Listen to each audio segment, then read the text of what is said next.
Welcome, I'm Jenae and coming to you from the Butterfly House and Aquarium. Today I want to talk a little bit about seeds and getting your seeds started for your pollinator garden. So it might be a little chilly out yet, but I want to let you know it's time to start prepping those seeds. So if you're like me, you love to collect seeds from your flowers in the fall and keeping them, of course, in something well ventilated to prevent mold. Even a bag with good ventilation will work. But some seeds that even you buy at the store might have a direction that says make sure to get them wet and store them in the refrigerator for a while. That is called cold stratification, and a lot of seeds need it. What that does is it naturally, in the wild, you would have the seeds breaking down over the winter. Now, when we take seeds or collect seeds, they don't have that natural breakdown.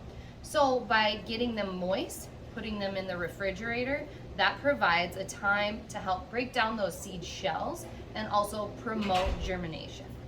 So today I did choose 4 different types of seeds. I chose milkweed because it is a host plant for the monarch butterfly, and I did choose dill because that is another host plant for the native black swallowtail caterpillar. Otherwise, I did choose 2 other plants, both coneflower and zinnia, and those are great pollinating flowers in our area. So let's take a look at what we have here.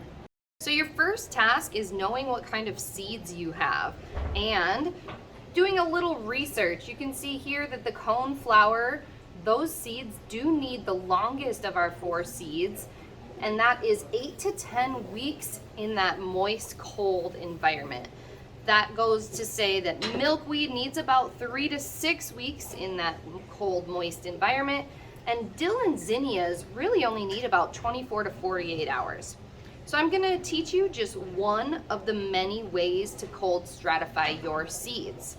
What I like to do is I like to take my seeds and sprinkle them on something like newspaper, paper towels, a napkin, and just spread them out a little bit.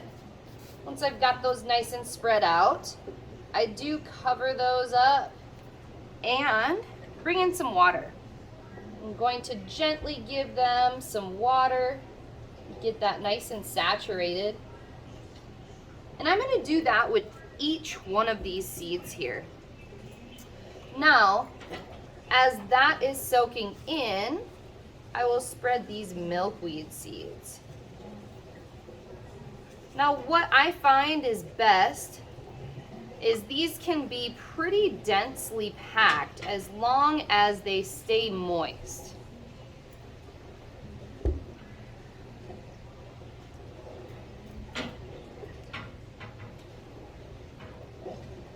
Some people like to store them in the refrigerator right on plates like shown. The only thing with storing it on plates is you do have to remember to kind of freshen up that water. Make sure not too much of it is evaporating. Get those dill nice and moist. And finish off with some beautiful zinnia flowers that'll bring lots of color to our garden.